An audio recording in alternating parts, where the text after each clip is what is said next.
सिकू भाई, आपको क्या लगता है, एक तो जो अहमद भी बात कर रहे हैं, जो सेलेक्टर्स का भी बयान सामने आया है कि ओपनर ही हमें फाइनल नहीं हो सके और होम ग्राउंड देखेंगे, होम ग्राउंड पे देखेंगे कंडीशन क्या होगी, ये होम ग्राउंड के होते हुए भी ये सब चीज़ें देखनी है और हमें क्लैरिटी क्यों नहीं है? आपको क्या लगता है? नहीं देखो, ओपनर का तो मसला आसानी से हल हो जाएगा, बाबर कर लेंगे, बाबर वनडे में भी करते हैं, उसका कोई नहीं है।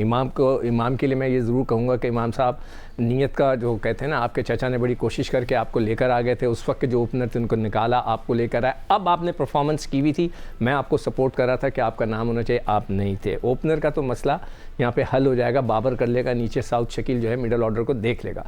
आपके पास इस खित्ते में जब आप क्रिकेट खेलते हैं, आप दो स्पिनर्स के बगैर नहीं खेल सकते।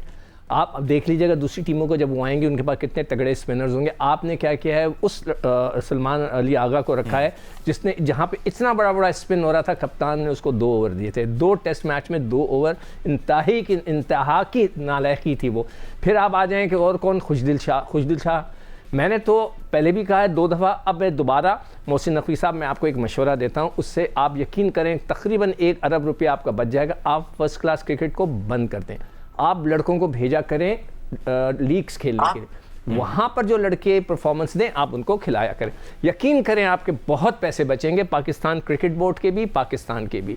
इसलिए कि इतने नालायक सेलेक्टर मैंने नहीं देखे। हाँ, मैं नाम लूँगा, अजहर अली, असद शफीक और अलीम दार। डेटा वाले को तो मैं बात ही नहीं करना चाहता, ना मैं नाम लेना चाहता हूँ, वो कहीं से सिफारिश से आ गया है। ये 3 लोग ऐसे हैं जो क्रिकेट में इन्वॉल्व थे और आपको यही नहीं पता कि इन पिचेस के ऊपर 2 स्पिनर चाहिए। आप खुशदिलदार जैसे बॉलर को खिलाएंगे, 10 ओवर कराएंगे, जो कि एक पार्ट टाइम है, सलमान से पार्ट टाइम कराएंगे। आपके पास ऑलराउंडर कौन है? खुद अगर वही मैं बात कर रहा हूँ, उसने बांग्लादेश में छक्के मार लिए तो इसका मतलब है कि वो टीम में आ गया। वो हज़ारों लड़के जो डोमेस्टिक क्रिकेट खेल रहे हैं वो किधर जाएंगे? उनको हम क्या कहेंगे, उनको क्या करें? मुझे 2 लोगों ने मैसेज किए कि सर कहे हमें सिफारिश ढूंढनी पड़ेगी टीम में आने के लिए। मैं उनके नाम नहीं लेता उन लड़कों के।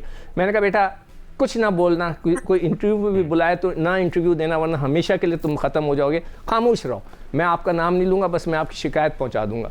तो हर बच्चा ये शिकायत कर रहा है जो डोमेस्टिक क्रिकेट खेल रहा है कि उस्मान खान कहाँ से आ गया, आपका फ़हीम साहब कहाँ से कूद पड़े, खुशदिल शाह कहाँ से कूद पड़े, ये लोग कौन थे? ये बड़ा जेन्युइन सवाल है राशिद भाई। जो भाई मैं जी अहमद बताइए। एक बात बोलना चाहता हूँ, सॉरी जी ये सिकू भाई कह रहे हैं कि ओपनिंग का तो कोई मसला नहीं है, वो बाबर करेगा, वो खत्म हो जाएगा। मैं ये पूछना चाहता हूँ कि बाबर ने अभी तक ओपन की है ओडीआई के अंदर?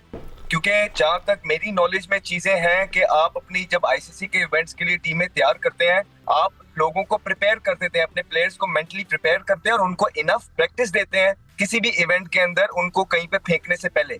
तो आपकी जो बैकबोन है टीम की, बाबर आजम जिनके ओडीआई के अंदर जबरदस्त रिकॉर्ड है नंबर 3 पे, और पाकिस्तान को कैरी किया उन्होंने थ्रू आउट इतने अरसे में।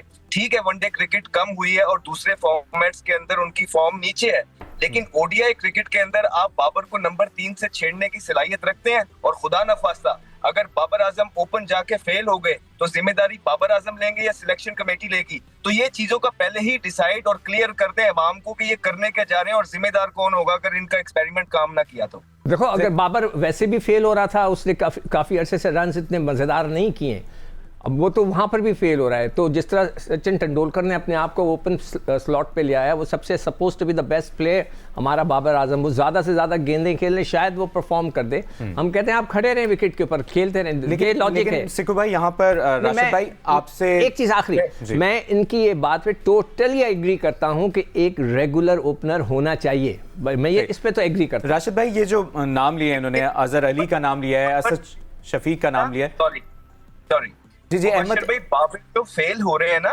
बाबर T20 के अंदर और टेस्ट के अंदर फेल हुए हैं, लेकिन ओडीआई के अंदर जो बाबर आजम की परफॉर्मेंसेस हैं वो पाकिस्तान से बहुत कम प्लेयर्स ने दी हुई हैं।